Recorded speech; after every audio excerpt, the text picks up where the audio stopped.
लोकसभा चुनाव 2024 की सरगर्मियां तेज हैं। बीती 19 अप्रैल को पहले चरण का मतदान भी हो चुका है। दूसरे चरण में 26 अप्रैल को 13 राज्यों की 88 लोकसभा सीटों के लिए वोटिंग होनी है। इसके बाद तीसरे चरण के तहत 7 मई को 12 राज्यों, केंद्र शासित प्रदेशों की 95 सीटों के लिए मतदान होगा। कुल 7 चरणों में मतदान होना है और आगामी 4 जून को नतीजे आएंगे। ये नतीजे ही तय करेंगे कि केंद्र की कुर्सी पर कौन पदासीन होगा। लेकिन इस वक्त एक मुद्दा गंभीर चर्चा का विषय बना हुआ है। वो मुद्दा है पहले फेज में कम वोटिंग का होना, नोटा का चुना जाना। पर ऐसा क्यों हुआ? मतदाता अपने घर से क्यों नहीं निकलना चाहते? क्या उनको गर्मी सता रही है या वीकेंड पर मतदान तिथि का मतदान पर असर पड़ना? मतदाताओं को वोट देने में कोई दिलचस्पी क्यों नहीं रह गई? पहले तो ऐसा नहीं था, तो अब ऐसा क्यों हुआ?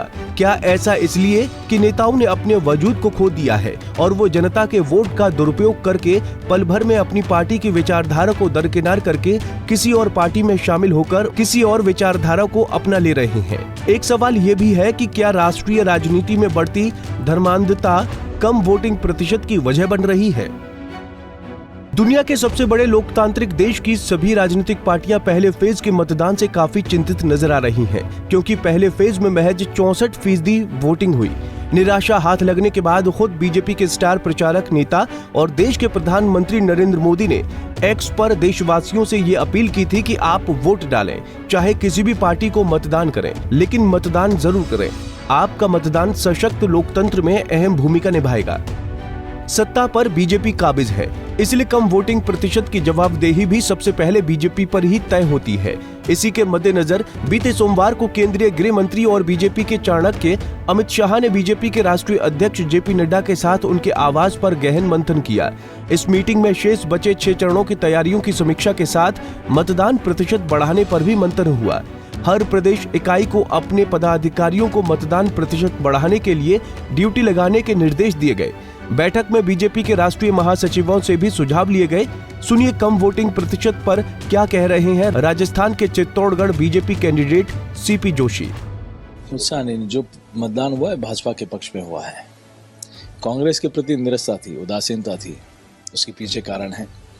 जब सेनापति ही अपनी स्थान छोड़कर भाग जाए वायनाड, तो पीछे के नेताओं को क्या हालात होंगे। राजस्थान में किस प्रकार से पकड़ पकड़ के टिकट दिए गए और कुछ स्थानों पर तो टिकट मिलने के बाद हाथ जोड़ दिया कि हमें नहीं लड़ना। तो फिर उनके जब नेतृत्व की नेताओं की हालत होगी तो कार्यकर्ता और जनता उनके प्रति उदासीन हो जाती है। तो ये कांग्रेस के प्रति उदासीनता थी और भाजपा के पक्ष में मतदान हुआ। कम वोटिंग से चिंतित सत्तासीन बीजेपी यही नहीं रुकी, बल्कि उसने अपने कार्यकर्ताओं और पदाधिकारियों पर यह जिम्मेदारी सौंपी कि उसका एक एक कार्यकर्ता और पदाधिकारी हर संभव कोशिश करके मतदाताओं के कम से कम 10 वोट डलवाने का काम जरूर करेगा। बीजेपी के शीर्ष नेतृत्व ने प्रदेश अध्यक्षों से कहा कि वो बूथ अध्यक्षों और पन्ना प्रमुखों के माध्यम से मतदाताओं को मतदान केंद्र तक ले जाएं। ऐसा करने के पीछे बीजेपी अपने समर्थकों का अधिक से अधिक मतदान कराने का लक्ष्य पूरा करना चाहती है। तो वहीं दूसरी तरफ उत्तराखंड कांग्रेस ने कम वोटिंग प्रतिशत का ठीकरा बीजेपी पर फोड़ा है। ये जो कम वोट पड़े हैं, ये विशेष तौर पर उन क्षेत्रों में पड़े हैं जहां जो पहले भाजपा को देते रहे, जो